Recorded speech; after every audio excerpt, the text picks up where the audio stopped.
So, with the college basketball season over and the NBA regular season ending this weekend, I think now's the time to make this video. And the title says everything about the subject. I have made fun more than once about the dead weight that the teams going to the pack in 2026 are leaving behind for the pack, leaving the Mountain West. But I have to be straight with y'all, and I believe I've been honest about this in at least one video. Fresno State basketball is the dead weight. It's not even respectable. It's a horrible program that right now drags down the other team. And the question that needs to be answered about this is why? And I'm going to try and explain the history and my theory about why Fresno State has been so bad at basketball. Men's side, the women has been better. Overall, not lately, but better.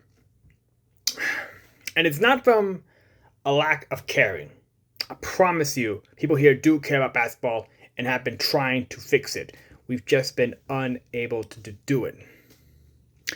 In my opinion, we sold our soul to get Jerry Tarkanian.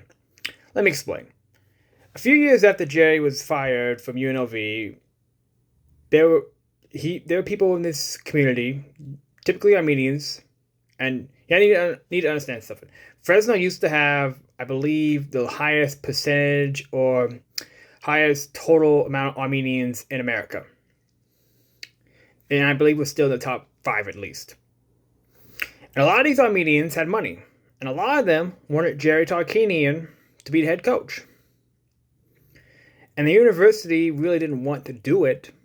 But finally they pressured him and told these donors, these Armenians, told the administration at the time, you hire Tark, or we're not giving you money. And they also said, in regards to what Jerry did in Vegas, the thinking was that, well, Jerry's now an established coach. Players and networks are going to be banging down the door to play at Fresno State and to broadcast games, so he won't have to do any of his underhanded tricks. And he would never put his alma mater in that position. Jerry Tarkanian went to Fresno State and played basketball there. All right? He's one of the retired numbers in the rafters. Not because he was a great player, but because he's just really famous. And the thinking is, even if we did get nailed on the Jerry, it would be worth it. Because we would, if not get a national title appearance, at least a Final Four, right? Right? I mean, UNLV ain't complaining about their national title. Well, that didn't quite happen. The most we ever got under Jerry Tarkanian was going to the second round in the NCAAs and a 60-minute report by Mike Wallace. I'll link it in the description. You can find it on YouTube. And it covers some of the stuff that was going on here. Other stuff included a point-shaving scandal. Yes, it wasn't the first one. Local sports hosts here, local radio announcers involved in sports, and other media personnel got interviewed by the FBI. Nobody was convicted of it, but yeah. And we also had players threatening people with samurai swords. Yeah. And yes, Tark recruited the rough type of characters that he did in Vegas and Fresno. Some of them turned their lives around, like Chris Herron, Courtney Alexander, Rayford Alston, and so on, but they were all some bad seeds. And by the time Jerry left, the program was kind of a mess. The guy after him, Ray Lopes, the coach that was around when I first started paying attention to Fresno State sports, he made things even worse with his numerous recruiting violations. So that already put the program in an even bigger hole. The current coach at Fresno State, Vance Wahlberg, did apply for the job at the time, and he almost got the job. But the president nixed that hire from the AD and said, we want somebody who will make the NCAA happy, who will keep them off our back. And the coach they hired was Steve Cleveland, who did good things at BYU. BYU fans will tell you at the time he was a good coach. The only noticeable thing that happened, well, 2 noticeable things happened under Cleveland. One was getting Paul George for a couple of years, and in the second year they made the NIT bid. That's it. They only had 1 winning season under him. Well, 2 if 2. But his job was to clean up the program and get them on track again. And that's what he did, right? The coach after him was Rodney Terry. Yes, that Rodney Terry, the former Texas coach. And then the Rodney Terry, they had the most success in my lifetime as a Fresno State fan. They had an alphabet soup run in the CBI tournament the second year. His fourth year, they went to the NCAAs as the winner of the Mountain West tournament. Year afterward, they went to NIT. And after that, they didn't do anything.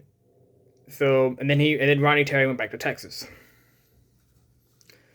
So, I don't know how many seasons I just covered. I believe that's 13 seasons, I think.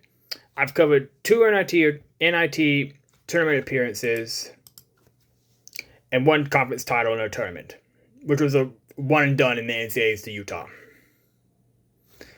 So the guy after Terry left was Justin Hudson, the San Diego assistant and a Bakersfield native. People were excited about that hire, and it started off really good. You know, he got the award for most first-year head coaches or best job as first-year head coach or something like that. And on paper, Hudson was a really good hire, as that first year showed. Steve Fisher, the former San Diego State coach, he went on radio vouching for him. And, on paper, you couldn't blame Fresno State for making that hire. But it just didn't work out. They only went to 1 alphabet soup, non-NCAA, non-NIT tournament. And when his contract expired last year, the university decided not to renew it. For obvious reasons, he had 6 years. Just wasn't going to work out. Now, Hudson would claim that he wasn't properly supported and didn't get the funding to support him and so forth. Was pretty loud about that. There were also some legal things he did at the school, tried to claim for discrimination and so forth. So it was an ugly end. A really ugly end. And it was late into the year, too. Well, let me explain. I believe that Hudson's legal issues, shenanigans, whatever, was a big factor into why Vance Wahlberg was hired. But first things first. The AD last year also was encouraged to leave, pushed out, fired, whatever words you want to use. He was out. So the current AD that we have at Fresno State did not hire the current head coach, Vance Wahlberg. Did not do it. The president did so because time was running out. He needed to make a hire. He hadn't made the AD yet, so he needed to get somebody in there. And for many years now, a lot of people in Clovis is a town pretty much adjacent to Fresno. You really can't tell the difference except for the street signs. And Clovis has a lot of money. These people who are friends of Wahlberg, who have pushed for him to get the job for 20 years or so, said that if you hire Wahlberg, we will support this program. We will give it lots of money. So finally, the university president this year said, you know what? You guys have been badgering this university for years and years and years. Fine. We'll hire him. We'll give Vance Wahlberg the job. And this year, the result spoke for itself. Wahlberg was a controversial hire. A lot of people like myself were very skeptical of him. He did not do a good job at Purdue at all. And, it's not as simple as saying they hired a high school coach. All right? It's thinking of, we need money right now because this program has not been very successful and doesn't have a deep history of success like, say, football and the bat and ball sports. So there's not a lot of donors and talent that just wants to run right in here. And we need a coach now. So I've more or less explained the history of lack of success during my lifetime at Fresno State basketball. But I'm sure you're asking is, why is it so bad? I firmly believe it's not so much been a lack of administration support. It's not been a lack of fan support outside of just not winning enough to bring people in. I think it's just been a combination of just mistakes on the coaching hire front. and dealing with the aftermath of the Tarkanian years. We sold our souls for him, and we're still paying for it. Now, after this upcoming year, as update right now, almost every player on that roster from last year, they went to the portal. I've heard rumors of reports how much the NIL money has.